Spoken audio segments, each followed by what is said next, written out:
memang keseimbangan hidup itu ada, atau apakah keseimbangan hidup itu tidak ada sebenarnya? Jadi Bapak Ibu yang dikasihi Tuhan, jika kita membuka media sosial, apapun media sosial hari-hari ini, bagi saudara mungkin yang gemar membaca buku, ada sebuah buku yang berjudul Self Help, ya, untuk menolong diri sendiri. Atau saudara mungkin suka menonton, ada banyak motivator-motivator hari ini yang sedang gencar menyampaikan tentang work-life balance. Apa itu keseimbangan hidup?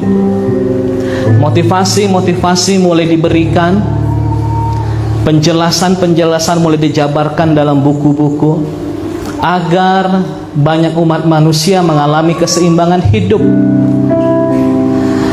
Bahkan dalam ilmu filsafat dunia pun banyak mengajarkan bahwa ada keseimbangan hidup yang harus diraih. Jadi dalam ilmu filsafat, keseimbangan hidup itu dianalogikan seperti seorang pemain sirkus yang sedang melakukan juggling. Kalau saudara sering melihat tontonan, mungkin pemain sirkus mungkin berpakaian badut, pakai topi, pakai hidung merah, maka mereka mulai melemparkan bola. Pernah melihat itu? Dengan begitu terampil mereka melemparkan banyak bola, bolanya terus bergulir, berputar, tidak sekalipun jatuh bola itu. Itulah gambaran dari keseimbangan hidup. Apa maksudnya? Kenapa diberi gambaran seperti itu? Bola-bola itu melambangkan karir kita. Bola-bola itu simbol dari keluarga kita, keuangan kita, kesehatan kita, hobi kita, kesenangan pribadi kita, bahkan urusan rohani. Itulah bola yang terus bergulir. Dan itu adalah gambaran kehidupan kita yang selalu ingin bahwa karir, keluarga, keuangan, semua itu bisa bergulir dengan baik tanpa sekalipun jatuh. Itulah keseimbangan hidup menurut ahli-ahli filsafat dunia. Maka diambil sebuah batasan bahwa sukses adalah ketika Anda bisa menjaga semua bola ini tetap di udara tanpa ada satupun yang terjatuh. Itulah sukses. Ketika Anda berhasil menjaga keseimbangan keuangan dengan usaha, keluarga, dan pelayanan, itulah kesuksesan. Sukses adalah ketika karir kita, keluarga kita, keuangan kita, kesehatan kita, kesenangan pribadi kita, dan urusan rohani itu tidak pernah terganggu, terus berputar dengan baik.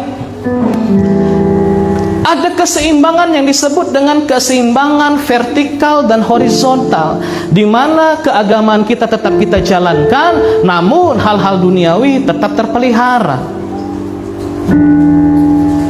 Kita mampu mengendalikan semua keadaan, kita mampu membagi waktu, kita mampu membagi energi kita seadil-adilnya untuk semua hal tersebut.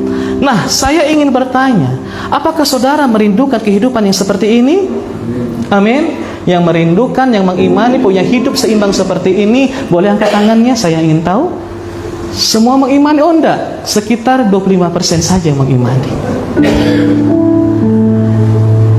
Ya, jadi Bapak Ibu yang duduk di sebelah orang yang angkat tangan tadi, tolong katakan kepada dia, jangan bercanda kau Eda, bilang.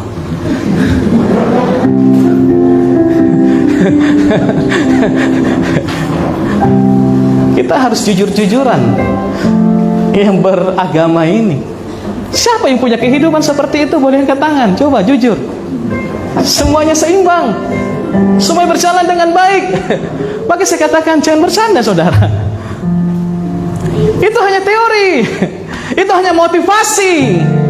Kita akan belajar apa yang dikatakan Alkitab tentang keseimbangan hidup. Sungguhkah keseimbangan hidup seperti itu ada?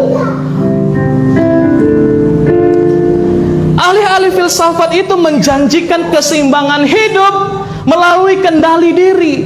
Kita yang kontrol semua keadaan, kita yang kendalikan semua keadaan dengan kemampuan kita, dengan kekuatan kita. Padahal kita semua memiliki keterbatasan. Yang setuju katakan amin. Kita memiliki keterbatasan sehingga untuk mengendalikan semua situasi, keluarga, keuangan, hobi, keagamaan, pelayanan menjadi sama porsinya semua. 20% ini, 20% ini, bagi rata. Semua energi kita bagi kepada semua variabel itu. Gak mungkin Bapak Ibu, kemampuanmu terbatas, akal budimu juga terbatas. Kalau kita mencoba mengontrol semua variabel hidup kita yang saya sebutkan satu persatu tadi dengan kekuatan sendiri, itu artinya kita sedang mengejar fata morgana. Ya, saya sengaja sedikit-sedikit menyelipkan istilah-istilah supaya saudara kaya akan istilah-istilah.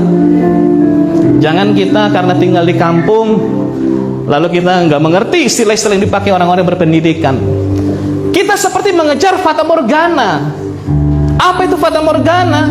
Saya lihat dalam Kamus Besar Bahasa Indonesia. Fata morgana itu begini saudara. Ada gejala optis, ya, optik, optimus, ya, gejala penglihatan. Seolah-olah kita melihat di permukaan yang panas seperti padang pasir ada air. Sebenarnya nggak ada air. Tapi di padang gurun itu sepertinya kita melihat ada genangan air. Itulah fata morgana.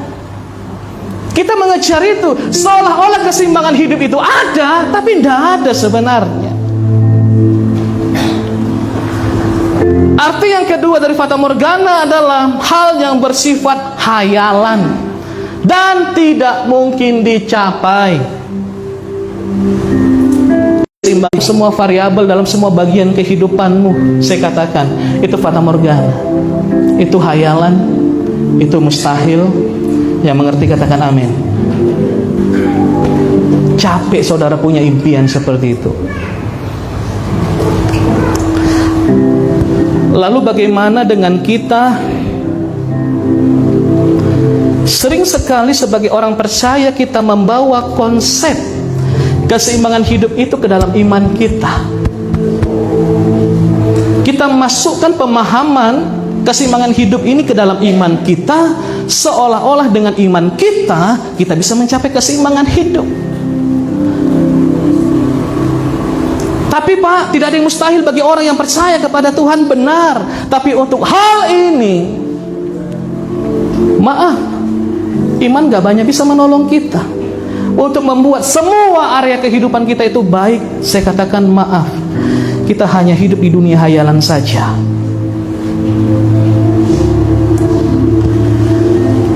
Kalau saya beri ilustrasi begini supaya saudara mengerti, nanti kita pakai ayat, sabar. Kita mencoba menyeimbangkan urusan rohani dengan urusan duniawi. Kita coba adil nih, seimbang kehidupan rohani dengan materi. Itulah keseimbangan hidup yang mau kita kejar. Seolah-olah dalam sebuah timbangan neraca, kalau saudara boleh bayangkan neraca yang ada takaran kiri, ada takaran kanan, ya, ditaruh batu. Itu neraca, itu timbangan. Nah, saudara sedang menaruh Allah, hal-hal rohani, saya katakan Allah, di sebelah kanan neraca, di sebelah kanan timbangan. Dan kemudian Anda coba mengejar hal-hal duniawi yang saya katakan tadi, karir, materi, kesenangan hidup, apalagi semua di sebelah kiri, dan engkau berharap neracanya seimbang. Sederhana pertanyaan saya, jika Allah ada di timbangan sebelah kanan, apakah yang mampu menyeimbangkan bobot Allah? Allah itu terlalu besar, Allah itu bobotnya terlalu berat. Bahkan seisi dunia ini kalau diletakkan di timbangan sebelah kiri belum tentu bisa menyamai Allah. Gak ada yang bisa menyeimbangkan Allah. Makanya saudara jangan cari keseimbangan hidup. Allah terlalu berat, Allah terlalu berbobot, Allah terlalu bernilai untuk diseimbangkan dengan dunia ini. Yang mengerti katakan amin. Sehingga kita frustasi. Satu sisi kita mengejar Allah, satu sisi kita mengejar materi. Yang terakhir apa yang kita alami? Allahnya tidak dapat, materinya tidak dapat.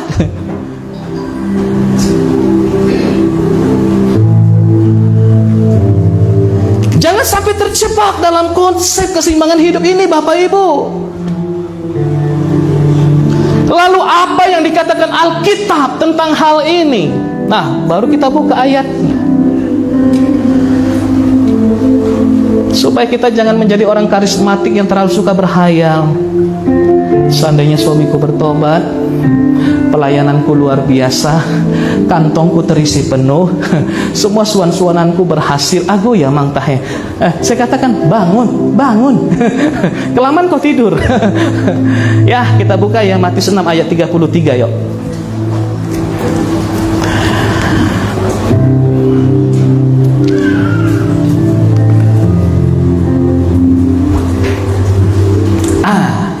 Kita baca bersama, 2, 3, iya.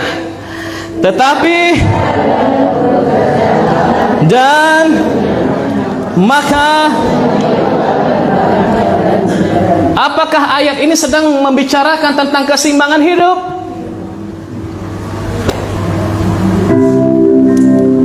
Saya hanya ingin membangunkan iman saudara. Jangan cari-cari yang gak pernah Tuhan ajarkan, yang tidak pernah Tuhan ajarkan, yang tidak pernah Tuhan janjikan. Yang diajarkan Alkitab tentang keseimbangan hidup gak ada. Yang ada, yang pertama, Allah harus menjadi prioritas. Allah yang paling berbobot timbangannya dalam kehidupan ini. Baru semua mengikuti, bukan menyeimbangkan Allah. Tidak ada yang mampu menyeimbangkan Allah. Yang pertama, Allah harus menjadi prioritas. Yang kedua, Allah punya wewenang untuk menambahkan apa saja sesuka hatinya ke dalam hidup kita. Artinya, Dia Allah yang berdaulat. Gak usah capek-capek menyeimbangkan kehidupanmu. Dia Allah yang berdaulat. Kapan saja Dia mau, Dia bisa beri apa saja yang kita butuhkan. Amin. Keseimbangan gak pernah terjadi. Keseimbangan itu hanya mengikuti.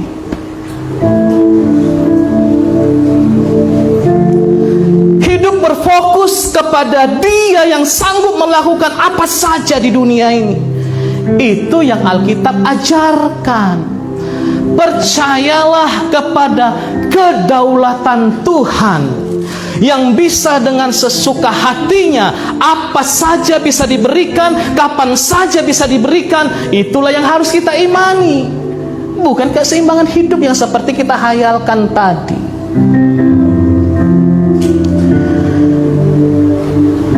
Kalau saudara bingung mengikut Tuhan, karena saudara pikir kalau mengikut Tuhan maka urusan karir kita, urusan keluarga kita, urusan keuangan kita, urusan kesehatan kita, urusan hobi kesenangan kita, urusan rohani kita beres semuanya. Itulah yang ada di dalam pemikiran kita. Pokoknya kalau ikut Tuhan semua beres. Ini saya katakan jangan bercanda Bapak Ibu. Tuhan gak pernah menjanjikan hal itu.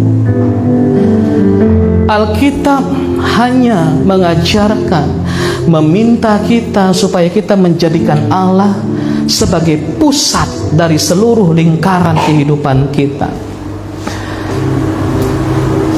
Jadi kalau bola tadi yang dilambung-lambungkan tadi, karir kita, keuangan, kesehatan, keluarga, itu bukan berbicara kita yang ahli memainkan itu, tetapi di tengah-tengah semua bola itu ada yang namanya Yesus sebagai pusatnya.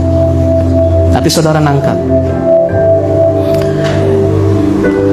Jadi keseimbangan Alkitabiah sebenarnya adalah keseimbangan teosentris. Theo itu Allah. Jadi Allah sebagai pusat kehidupan. Di saat kita berhasil menjadikan Allah sebagai pusat kehidupan, maka sesungguhnya kita telah memberi kewenangan penuh kepada Allah untuk mengatur hidup kita. Itulah artinya Tuhan menjadi pusat kehidupan kita. Kalau Allah di kanan, urusan kita di kiri, maka sebenarnya kita sedang memberikan hanya sebagian kepada Allah. Ya, Allah di kanan, urusan di kiri, bukan semuanya tentang Allah. Kalau Allah satu-satunya menjadi pusat kehidupan kita, saya katakan tadi, kita telah memberi wewenang penuh kepada Allah untuk mengatur semua hidup kita. Tetapi kalau hanya Allah ada di sebelah kanan kita, maka Allah hanya berwenang atas sebagian area kehidupan kita, dan kitalah yang mengatur sebagiannya lagi kehidupan kita.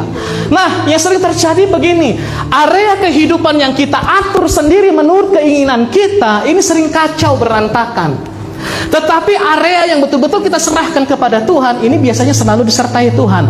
Nah, ketika apa yang kita kerjakan menurut kekuatan kita, pengalaman kita, kemampuan kita menjadi kacau, tidak terselamatkan lagi, barulah ini kita pindahkan kepada Allah. Yang tadinya kita tidak beri wewenang kepada Dia untuk mengatur hal-hal jasmani ini, kita mulai berikan kepada Tuhan. Tuhan, aku gak sanggup lagi. Itu yang terjadi dalam kehidupan rohani kita.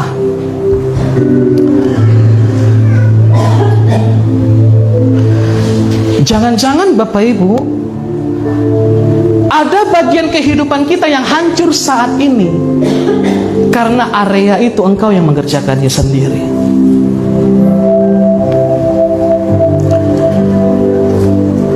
Lalu saudara, selalu ini alasannya, dan sangat rohani. Iya Pak, aku memang mengerjakannya dengan kekuatanku, dengan kemampuanku, dengan relasiku, dengan pengalamanku. Tapi kan Pak, sebelum aku melakukannya, aku sudah berdoa. Betul apa betul Bapak Ibu? Aku kan sudah berdoa. Sebelum aku kerja, aku kan sudah berdoa. Sebelum aku melakukan sesuatu, aku kan sudah berdoa. Seolah-olah doamu adalah persetujuan Allah bagimu. Ya, seolah-olah doa kita itu adalah legitimasi persetujuan Allah atas semua rencanamu. Padahal belum tentu. Aku kan beriman. Seolah-olah dengan iman itu kita memaksa Allah harus setuju dengan pekerjaan kita, dan Allah harus memberkati pekerjaan kita. Saudara, keluar dari posisi ini, itu salah. Doamu bukan berarti otomatis Allah harus setuju dengan pekerjaanmu, dengan keputusanmu, dengan pendapatmu, dengan keinginanmu. No. Saya beri contoh sederhana begini. Anak saya permisi, Bapak, izin ya Pak, aku bawa mobilmu. Itu kan doa kan? Tuhan, hari ini aku mau bekerja, mau melakukan ini. Izin ya Tuhan, aku kerjakan. Bapak, aku pakai dulu mobilmu. Saya belum kasih tahu sesuatu, anak saya udah pergi bawa mobil. Kalau anak saya sudah kuliah, mending ini si Obel yang bawa mobil. Bayangkan Bapak Ibu kelas 5 SD pergi bawa mobil saya. Lalu tiba-tiba dia kecelakaan. Lalu tiba-tiba dia menyalahkan saya. Kenapa kau kasih ke bawa mobil Pak? Aku belum kasih izin loh.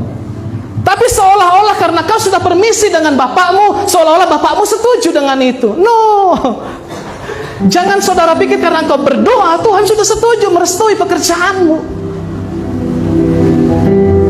Makanya banyak orang yang kecewa kepada Tuhan. Aku sudah berdoa amal pagi, siang, malam supaya usahaku diberkati. Bangkrut. Yang salah Tuhankah? Padahal Tuhan ingin menuntun kita, membimbing kita untuk melakukan sesuatu dengan benar. Jadi Bapak Ibu dikasihi Tuhan,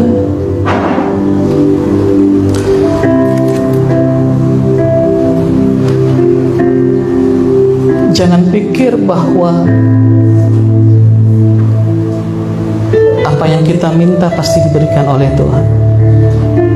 Apa yang kita lakukan pasti direstui Tuhan karena kita berdoa. Jadi yang benar gimana, Pak? Apakah salah berdoa? Bukan. Saya kembali kepada Yesus yang menjadi poros kehidupan. Di ibadah KTM kemarin, saya menyampaikan tentang pertarungan antara dua kehendak Allah dan kehendak kita. Selalu ada tarik menarik. Nah, begini Bapak Ibu, kalau Tuhan menjadi pusat kehidupan kita, Tuhan ada di tengah-tengah segala apa yang kita impikan tadi. Begini, kalau saudara bayangkan bumi dan matahari, siapa yang menjadi poros di alam semesta kita ini? Apakah bumi, apakah matahari? Kita setuju matahari. Bumi mengelilingi matahari. Apa yang terjadi? Kenapa matahari itu, bumi itu bisa selalu mengelilingi matahari? Nah, kalau Amang Inang sudah lupa dengan pelajaran IPA, saya ingatkan sedikit. Anak-anak kami yang mau ujian IPA besok ini bisa jadi kisi-kisi. Karena ada gaya tarik-menarik antara matahari dan bumi, betul? Kenapa bumi selalu mengelilingi matahari? Karena ada gaya gravitasi dari matahari dan gaya gravitasi dari bumi. Sehingga apa? Gravitasi matahari lebih besar daripada gravitasi bumi, sehingga bumilah yang ditarik mendekat kepada matahari, bukan sebaliknya. Gaya gravitasi, gaya tarik dari matahari lebih besar menarik bumi. Itulah makanya matahari menjadi pusat, menjadi poros dari alam semesta ini. Nah, kalau Tuhan memang menjadi poros kehidupanmu, seharusnya terjadi seperti yang tadi. Tuhan berhasil menarik semua keinginanmu ke arahnya. Semua kehendakmu ditarik oleh Tuhan. Artinya apa? No, kehendakmu tidak baik anakku, ku ambillah. Kenapa? Supaya diberikan kehendak yang lebih baik dari Tuhan. Amin. Tapi apa yang terjadi dalam kehidupan kita? Semua, hampir 95% mungkin, semua apa yang kita lakukan di dalam hidup ini, semua itu atas rencana kita semua. Hari ini mau kemana, anak mau sekolah kemana, harus melakukan apa, mau pelayanan gak pelayanan sesuka hati, itu semua suka-suka kita. Berarti Allah belum menjadi poros bagi hidupmu. Seharusnya Allah bisa menarik semua keinginanmu. Kita berserah pada keinginan Tuhan. Itulah kalau Allah yang menjadi pusat kehidupan kita. Makanya banyak yang frustasi.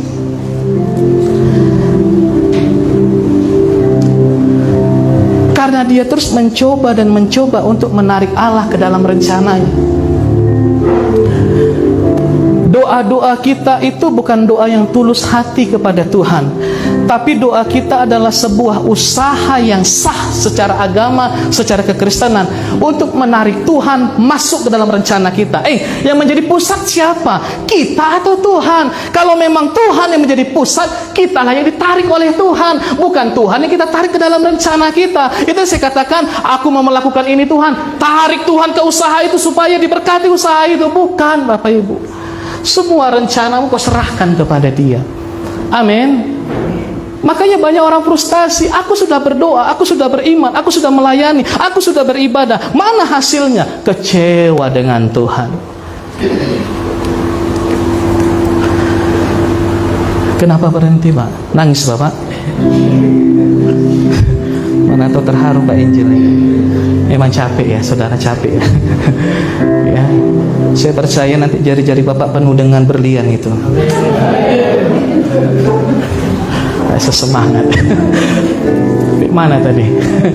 Ya, saudara, kalau memang Tuhan yang menjadi pusat kehidupan kita, kitalah yang ditarik ke dalam rencana Allah. Yang mengerti katakan amin. Makanya bangun dari mimpi kita. Ini bagus, ini bagus, semua kehidupan kita bagus. Stop.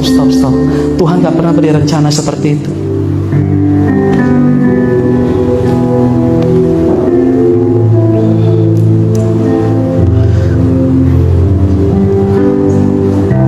Kenapa orang lelah mengikut Tuhan? Karena ada usaha tarik-menarik tadi. Rencana Tuhan, rencana kita. Rencana Tuhan, rencana kita. Oke Tuhan, kali ini aku mengalah, rencanamu yang jadi. Begitu kita lihat semakin sulit kehidupan kita, tarik lagi nih, rencanaku kayaknya lebih baik ini Tuhan. Nah itu capek kok Tuhan begitu. Makanya Yesus nggak mau tarik-menarik dengan Bapa. Bapa, lalukanlah cawan ini daripada aku, tapi bukan kehendakku, kehendak-Mu yang jadi. Selesai urusan. Amin. Kehendakku apa kehendakmu ya Tuhan ya? Aku ya. Emang Yesus nggak mampu menyelamatkan dirinya? Emang Yesus nggak mampu membatalkan penyaliban itu? Bisa dan sangat bisa. Tapi dia menjadikan Bapaknya sebagai pusat kehidupannya. Amin.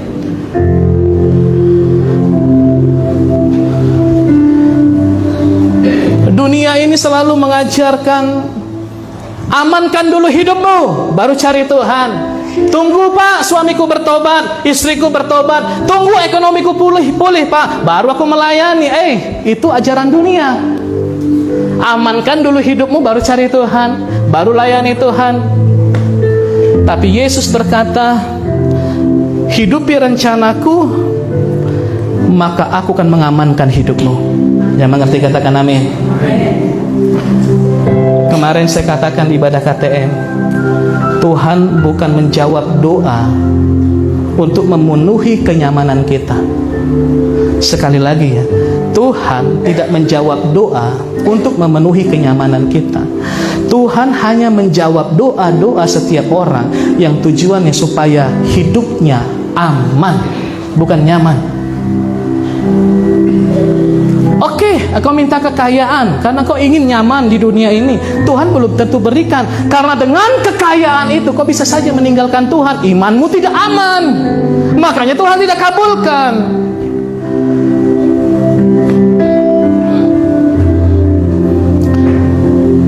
Nah, saya mau sampai kepada kejujuran berikutnya. Oke Pak, kami mengerti apa yang Bapak sampaikan. Kami mau jalani semua yang Bapak sampaikan itu. Tapi Pak, pertanyaan satu, banyak saya melihat orang-orang yang saleh tapi hidupnya susah. Pernah melihat orang seperti itu? Halo? Katakan sama sebelahnya, banyak bilang.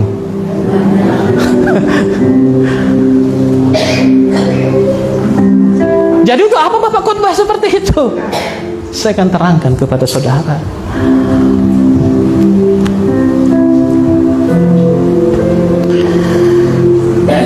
Saya tidak mau pura-pura tidak tahu bahwa banyak orang saleh yang hidupnya susah, yang mengerjakan Matius 6 ayat 33 ini. Saya nggak mau tutup mata seolah-olah orang saleh yang susah itu tidak ada. Itu namanya saya nggak bertanggung jawab dengan apa yang saya sampaikan di atas mimbar ini. Nah, saya mau ajak dari titik ini saudara. Sekali lagi saya ajak saudara. Saya bukan hanya menyadarkan kita, tapi mengajak saudara semua. Mari meredefinisi ulang pengertian kita. Itu saya katakan redefinisi ulang. Definisimu dalam mengikut Tuhan harus kau ubah. Allah berjanji mencukupi kebutuhan kita. Apa yang tertulis dalam Alkitab?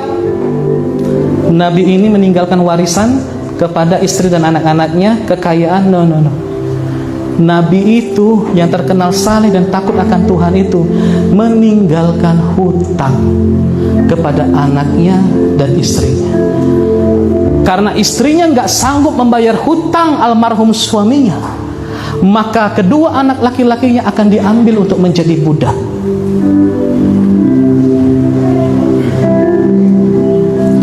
Ini orang saleh, ini orang mengikut Tuhan, bahkan mau mati demi pelayanan Tuhan. Kekurangan tuh harus meminjam tuh, bahkan mati meninggalkan hutang. Tapi pertanyaannya, apakah Tuhan biarkan keluarga ini? Halo? Apakah Tuhan membiarkan keluarga yang sudah mati-matian memprioritaskan Tuhan dalam hidupnya? Saya katakan tidak. Tuhan tetap bertanggung jawab kepada istri dan anak-anaknya. Amin. sampai semua buli-buli berisi minyak sampai penuh, habis. Minyak terus mengalir. Ini mujizat Tuhan. Dan Tuhan katakan, jualah minyak itu, bayarlah semua hutangmu, dan hiduplah dari lebihnya. Lebih. Untuk apa lebihnya itu? Untuk melanjutkan kehidupannya, memenuhi kebutuhan pokok sehari-hari tadi. Tuhan pasti tanggung jawab. Yang percaya katakan amin. Itu loh definisi yang benar tentang mengikut Tuhan, bukan keseimbangan hidup tadi. Oleh sebab itu percayalah bahwa Tuhan kita berdaulat, Tuhan kita bertanggung jawab. Amin. Supaya kita jangan ragu memprioritaskan Tuhan. Seolah-olah Tuhan tuli, seolah-olah Tuhan buta.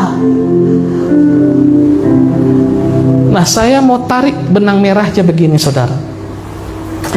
Kesalehan yang kita maksudkan tadi itu bukan diukur dari saldo rekening seseorang. Kalau dia saleh, pasti saldonya banyak. Gak berhubungan, Bapak Ibu. Kesalehan itu bukan diukur dari saldo rekening, tapi kesalehan itu diukur dari kesetiaan. Katakan kesetiaan. Itulah orang saleh. Hidupnya kurang, dia tetap memprioritaskan Tuhan. Tubuhnya sakit, lemah, dia tetap memprioritaskan Tuhan. Itulah kesalehan. Sekali lagi mengerti katakan amin. Terhadap orang-orang yang setia seperti ini, saya mau katakan Tuhan pasti bertanggung jawab atas hidupnya. Amin.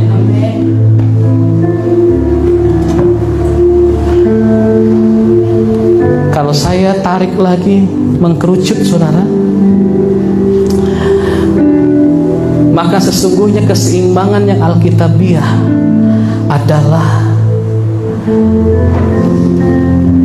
ketenangan jiwa kita karena mempercayai pemeliharaan Allah.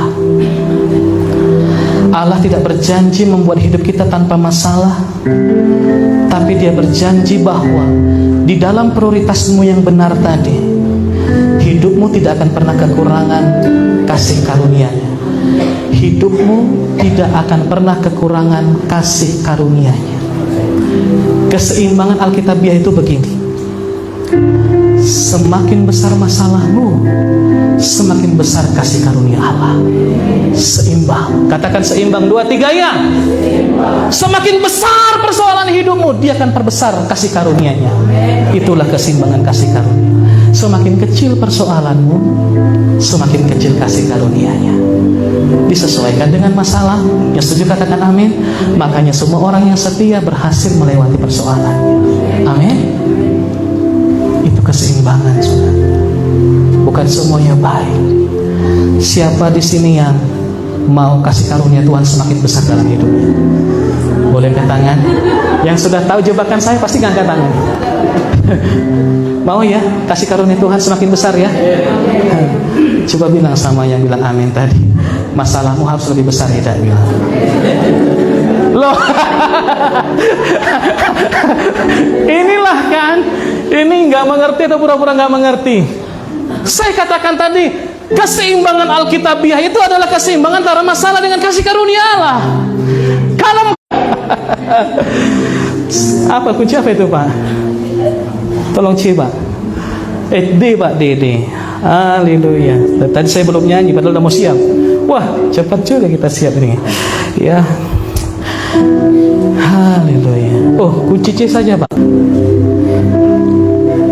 Dan sungguh ini realistis terjadi. Kitab suci kita tidak berusaha menyembunyikan tokoh-tokoh yang setia kepada Tuhan tapi mengalami kesusahan. Disembunyikanlah dari Alkitab. Enggak. Terang benderang diceritakan. Dalam segala keadaan, waktu berlimpah maupun kurang, mari Yesus prioritaskan. Tetap Yesus yang mempesona,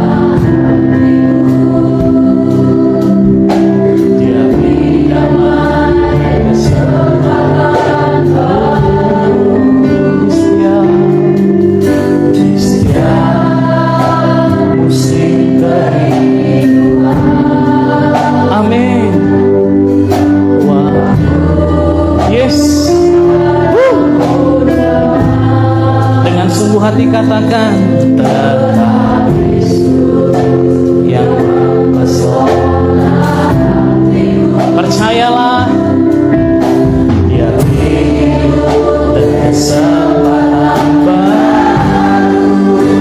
Sekali Yesus, selamanya Yesus. Amin.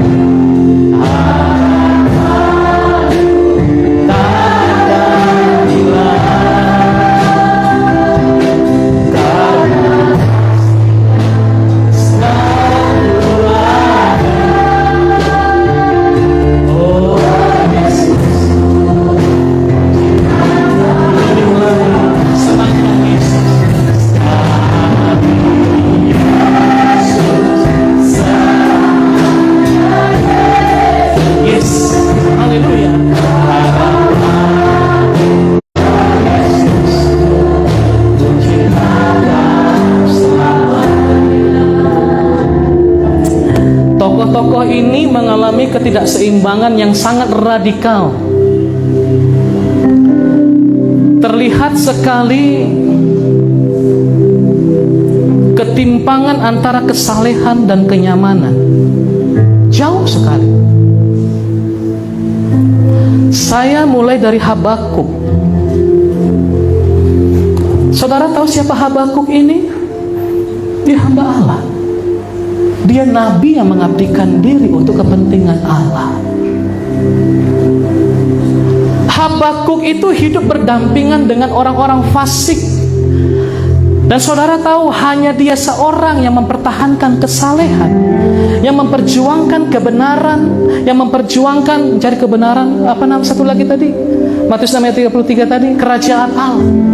Dia nggak mau berbuat curang, dia tetap hidup benar di hadapan Tuhan. Tapi apa yang terjadi dalam hidupnya?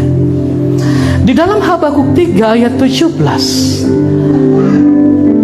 Ayo kita baca yuk. 2, 3, iya. Sekalipun pohon ara tidak berbunga, pohon anggur tidak berbuah, hasil pohon zaitun mengecewakan, sekalipun ladang-ladang tidak menghasilkan bahan makanan, kambing domba terhalau dari kurungan, dan tidak ada sapi dan bandar. Ini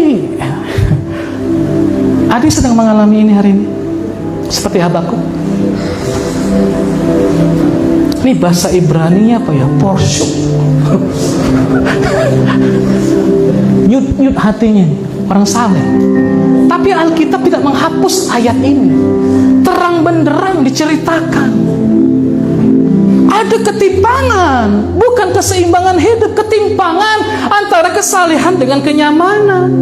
Tapi apa yang dikatakan dalam ayat 17, ayat 18, kita baca 2, 3, iya. Namun aku akan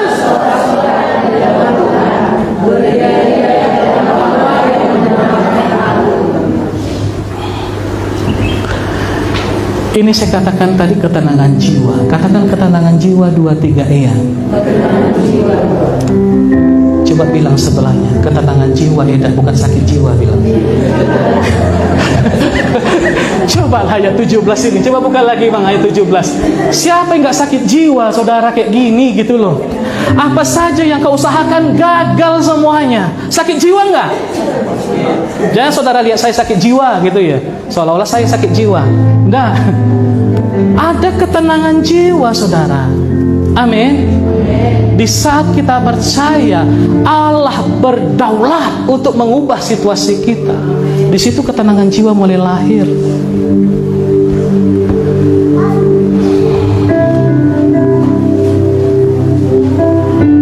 Sekalipun pohon ara tidak berbunga, hasil ladang mengecewakan, aku tetap bersorak-sorak di dalam nama Tuhan. Habakuk.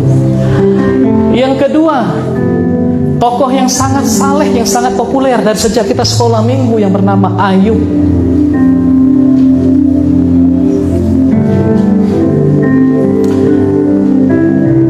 Kalau mau menemukan sebuah definisi kata saleh, lihat Ayub.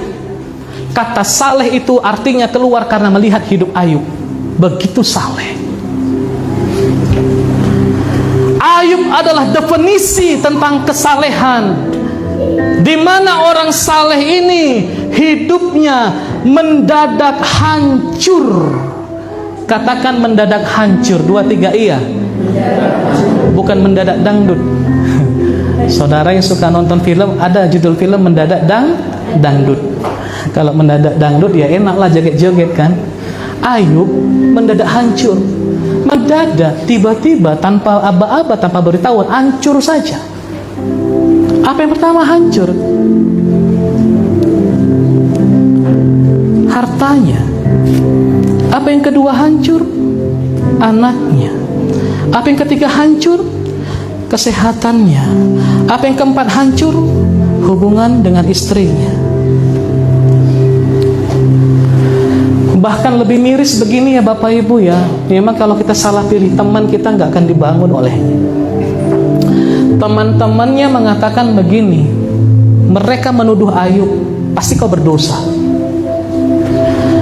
Karena adalah logika yang benar pada saat itu, pada zaman itu, di mana orang saleh pasti makmur, orang berdosa pasti susah. Sehingga teman-teman Ayub, bahkan sahabat Ayub pun menuduh Ayub yang bukan-bukan. Udah jatuh ketimpa tangga, masuk parit lagi. Ada yang lebih naas dari itu.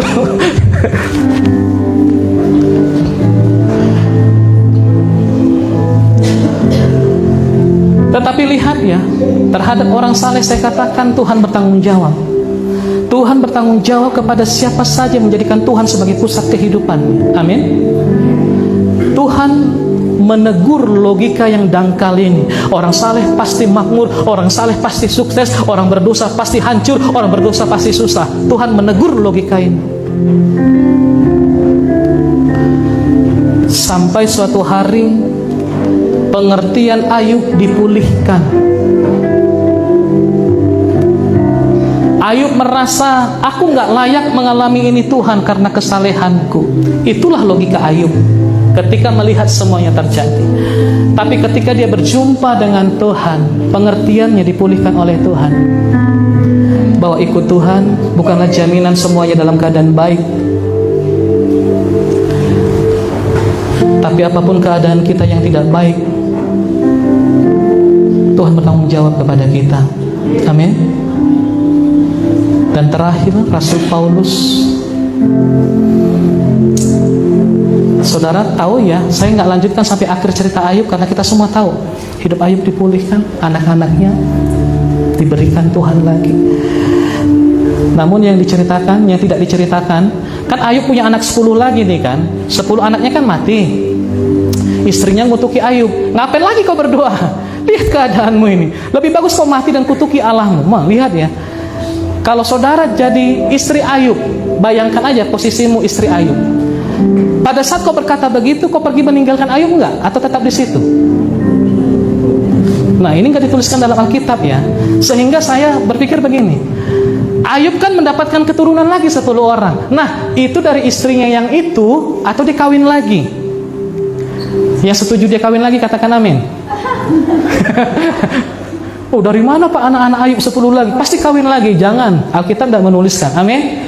Jangan-jangan istrinya juga bertobat. Yang mengerti katakan amin. Amin. Ya.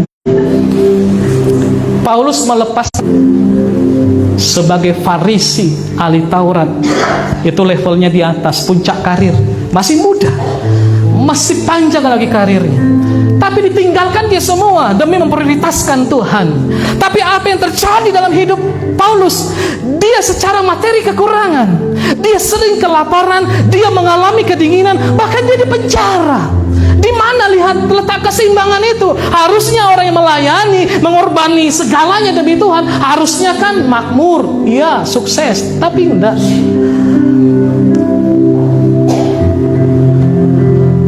Bahkan satu kali Paulus memiliki duri di dalam dagingnya. Dan banyak ahli Alkitab mengatakan dia sakit. Ada yang mengatakan iblis membuat dia sakit. Ada duri dalam daging. Saudara tahu, ketika dia meminta kesembuhan dari Tuhan, tidak, Tuhan tidak sembuhkan dia. Cukup kasih karuniaku bagi. Tapi Paulus adalah seorang yang paling seimbang. antara kasih karunia dengan dengan masalah, saudara. Di tengah ketelanjangannya, kedinginannya, kelaparan di dalam penjara, dia tetap mendapatkan ketenangan jiwa. Amin. Nah, sekarang gimana kondisi jiwa saudara? Masih aman? Coba lihat sebelahnya, pastikan dia aman. Coba lihat wajah sebelahnya. Terlihat dari wajahnya itu kalau nggak aman jiwanya. Dan kepada Ayub disingkapkan Tuhan sebuah rahasia begini. Itulah yang menjadi kekuatan Ayub dalam Filipi 4.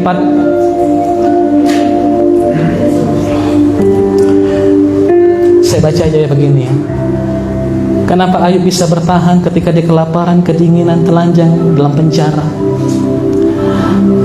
Tuhan mengajari dia, dan dia berkata, aku telah belajar untuk mencukupkan diri dalam segala keadaan. Inilah hikmat Tuhan. Amin.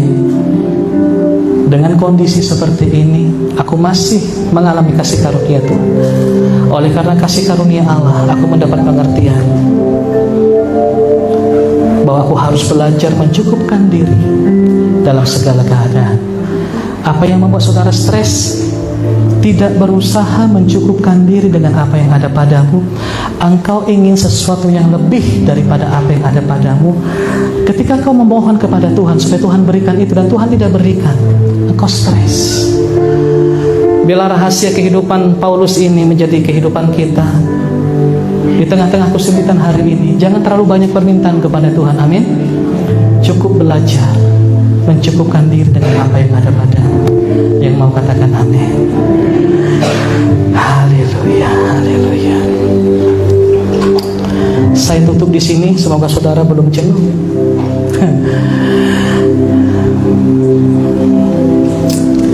Tapi saya rasa waktu nggak cukup. Saya tutup aja. Pesannya hari ini, saudara berhentilah berusaha menyeimbangkan kehidupan. Karena keseimbangan itu tidak akan pernah datang kepadamu. Lalu apa yang kita usahakan, Pak? Berakar di dalam Tuhan. Kau harus berakar di dalam Tuhan. Sehingga ketika ketidakseimbangan terjadi oleh karena akarmu kuat di dalam Tuhan, kau tidak jatuh, kau tidak kecewa, kau tidak murtad dari Tuhan. Bertambatlah di dalam kasih Allah, di dalam firman Allah. Kuatkan itu, saudara, kuatkan itu. Kolose 2 ayat 7 sebagai ayat penutup kita. Kita baca bersama 2-3 iya.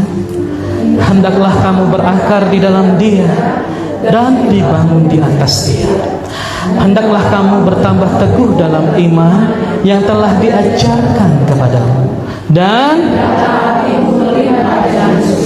Tuhan Yesus memberkati kita semua. Mari kita bangkit berdiri. Dalam segala